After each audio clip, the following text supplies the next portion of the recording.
Vishnu sir ಸಮಾಧಿ ಒಟ್ಟಿಗೆ ಏನು ನಡೀತೋ ನಡಿಬಾರ್ದಿತ್ತು ಅನ್ನೋದಕ್ಕಿಂತ ಹೆಚ್ಚಾಗಿ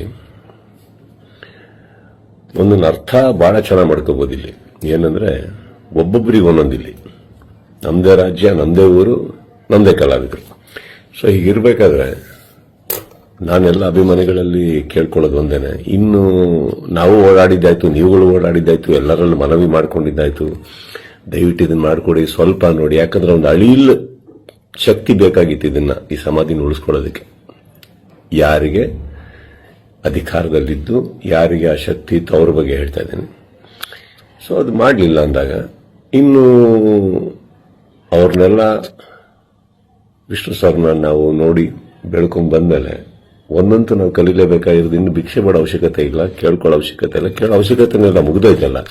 ಮಾಡಾಗಿದೆ, ಮಾಡಬೇಕು ಅಂತ ಇದ್ದಿದ್ರೆ ಇಷ್ಟೊತ್ತಿಗೆ ಮಾಡಿರೋರು. ಮಾಡಿಲ್ಲ ಅಂದಮೇಲೆ ಎಲ್ಲರೂ ಒಂದು ಅರ್ಥ ಮಾಡ್ಕೊಳ್ಳಿ, ಯಾರು ಏನು ಹೇಗೆ ಎತ್ತಿಟ್ರು ಇದು ನಾವೇ ಅಂತ ತೋರಿಸ್ಕೊಟ್ಟಾಗಿದೆ. ಇನ್ನಿದ್ರಲ್ಲಿ ನೀವು ಅರ್ಥ ಮಾಡ್ಕೊಳಕ್ಕೆ ಎಷ್ಟಿದೆ ಅರ್ಥ ಮಾಡ್ಕೊಂಡ್ಬಿಟ್ಟು ಇನ್ನು ನಾವೇನ್ ಮಾಡಬೇಕು ಅಂತ ನೋಡೋಣ. ಈಗ ಮೊನ್ನೆ ನಾವು ವಿವೇಕಪುತ್ರ ಶ್ರೀನಿವಾಸ ಅವ್ರ ಹತ್ರನೂ ಮಾತಾಡ್ತಾ ಇದ್ದೆ. ಅವರು ಒಂದಿಷ್ಟು ಯೋಜನೆಗಳು ಹಾಕೊಂಡಿದ್ದಾರೆ, ಆದಷ್ಟು ದೊಡ್ಡ ಒಂದು ಪ್ರತಿಮೆ ಕಟ್ಟಬೇಕು ಅಂತ ಇದ್ದಾರೆ. ಅದನ್ನ ಮಾಡೋಣ, ಬೆಟರ್ ಅಲ್ಲ? ಅದನ್ನ ಮಾಡಕ್ಕೆ ನನ್ನ ಸಂಪೂರ್ಣ ನಾನೇನ್ ಮಾಡಬೇಕು ಖಂಡಿತ ನನ್ನ ಕಡೆಯಿಂದ ನಾನು ಮಾಡೇ ಮಾಡ್ತೀನಿ. ಎಲ್ಲರಿಗೂ ಒಂದು ನೋವಾಗಿದೆ ಅನ್ನೋದು ಒಂದು ಗೊತ್ತು. ರಾತ್ರಿ ಅದು ನಡೆದಾಗ ಹೇಳಿತನವೂ ಹೌದು, ಮಾಡಿದವ್ರದ್ದು ಬಿಡಿ. ಅಂಡ್ ನೋವಾಗತ್ತೆ, ಬಿಟ್ಟಾಕಿ, ಈಗೇನು ಪ್ರಾಬ್ಲಮ್ ಇಲ್ಲ. 10 ನಿಮಿಷ ಕಣ್ಣೀರು ಹಾಕಬೇಕು, 11 ನಿಮಿಷ ನಾವೇನ್ ಮಾಡಬೇಕು ಅಂತ ಯೋಚನೆ ಮಾಡಿ ಮುಂದೆ ಹೋಗೋದು ನನ್ನ ಅಭ್ಯಾಸ. ನೀವೆಲ್ಲರೂ ಅದೇ ಮಾಡ್ತೀರಾ ಅನ್ಕೊಂಡಿದ್ದೀನಿ. ಕೈ ಚಾಚಿದ್ ಸಾಕು, ಇನ್ನೇನು ಮಾಡಬೇಕು ನಾವು ಮಾಡೋಣ. ಜೈ ವಿಷ್ಣು ಸರ್. ವಿಷ್ಣು ಸರ್ ಸಮಾಧಿ ಒಟ್ಟಿಗೆ ಏನು ನಡೀತೋ ನಡಿಬಾರ್ದಿತ್ತು ಅನ್ನೋದಕ್ಕಿಂತ ಹೆಚ್ಚಾಗಿ ಒಂದೊಂದು ಅರ್ಥ ಬಹಳ ಚೆನ್ನಾಗಿ ಮಾಡ್ಕೋಬಹುದು. ಇಲ್ಲಿ ಏನಂದ್ರೆ ಒಬ್ಬೊಬ್ಬರಿಗೆ ಒಂದೊಂದಿಲ್ಲಿ ನಮ್ದೇ ರಾಜ್ಯ, ನಮ್ದೇ ಊರು, ನಮ್ದೇ ಕಲಾವಿದರು. ಸೊ ಹೀಗಿರ್ಬೇಕಾದ್ರೆ ನಾನೆಲ್ಲ ಅಭಿಮಾನಿಗಳಲ್ಲಿ ಕೇಳ್ಕೊಳ್ಳೋದು ಒಂದೇನೆ, ಇನ್ನು ನಾವು ಓಡಾಡಿದ್ದಾಯ್ತು, ನೀವುಗಳು ಓಡಾಡಿದ್ದಾಯ್ತು, ಎಲ್ಲರಲ್ಲೂ ಮನವಿ ಮಾಡ್ಕೊಂಡಿದ್ದಾಯ್ತು, ದಯವಿಟ್ಟು ಇದನ್ನ ಮಾಡ್ಕೊಡಿ, ಸ್ವಲ್ಪ ನೋಡಿ. ಯಾಕಂದ್ರೆ ಒಂದು ಅಳಿಲ್ ಶಕ್ತಿ ಬೇಕಾಗಿತ್ತು ಇದನ್ನ ಈ ಸಮಾಧಿನ ಉಳಿಸ್ಕೊಳ್ಳೋದಕ್ಕೆ. ಯಾರಿಗೆ ಅಧಿಕಾರದಲ್ಲಿದ್ದು ಯಾರಿಗೆ ಆ ಶಕ್ತಿ ಇತ್ತು ಅವ್ರ ಬಗ್ಗೆ ಹೇಳ್ತಾ ಇದ್ದೀನಿ.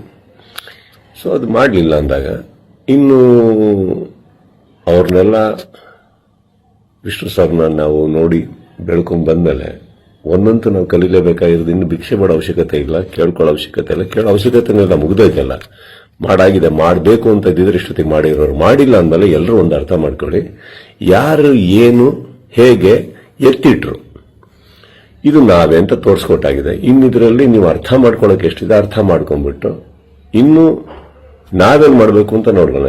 ಈಗ ಮೊನ್ನೆ ನಾವು ವಿವೇಕಪುತ್ರ ಶ್ರೀನಿವಾಸ ಅವ್ರ ಹತ್ರನೂ ಮಾತಾಡ್ತಾ ಇದ್ದೆ. ಅವರು ಒಂದಿಷ್ಟು ಯೋಜನೆಗಳು ಹಾಕೊಂಡಿದ್ದಾರೆ, ಆದಷ್ಟು ದೊಡ್ಡ ಒಂದು ಪ್ರತಿಮೆ ಕಟ್ಟಬೇಕು ಅಂತ ಇದ್ದಾರೆ.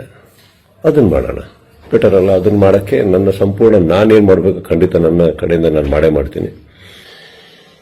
ಎಲ್ಲರಿಗೂ ಒಂದು ನೋವಾಗಿದೆ ಅನ್ನೋದು ಒಂದು ಗೊತ್ತು. ರಾತ್ರಿ ಅದು ನಡೆದಾಗ ಹೇಳಿತನವೂ ಹೌದು, ಮಾಡಿದವ್ರದ್ದು ಬಿಡಿ. ಅಂಡ್ ನೋವಾಗತ್ತೆ, ಬಿಟ್ಟಾಕಿ, ಈಗೇನು ಪ್ರಾಬ್ಲಮ್ ಇಲ್ಲ. 10 ನಿಮಿಷ ಕಣ್ಣೀರು ಹಾಕಬೇಕು, 11 ನಿಮಿಷ ನಾವೇನ್ ಮಾಡಬೇಕು ಅಂತ ಯೋಚನೆ ಮಾಡಿ ಮುಂದೆ ಹೋಗೋದು ನನ್ನ ಅಭ್ಯಾಸ. ನೀವೆಲ್ಲರೂ ಅದೇ ಮಾಡ್ತೀರಾ ಅನ್ಕೊಂಡಿದ್ದೀನಿ. ಕೈ ಚಾಚಿದ್ ಸಾಕು, ಇನ್ನೇನು ಮಾಡಬೇಕು ನಾವು ಮಾಡೋಣ. ಜೈ ವಿಷ್ಣು ಸರ್.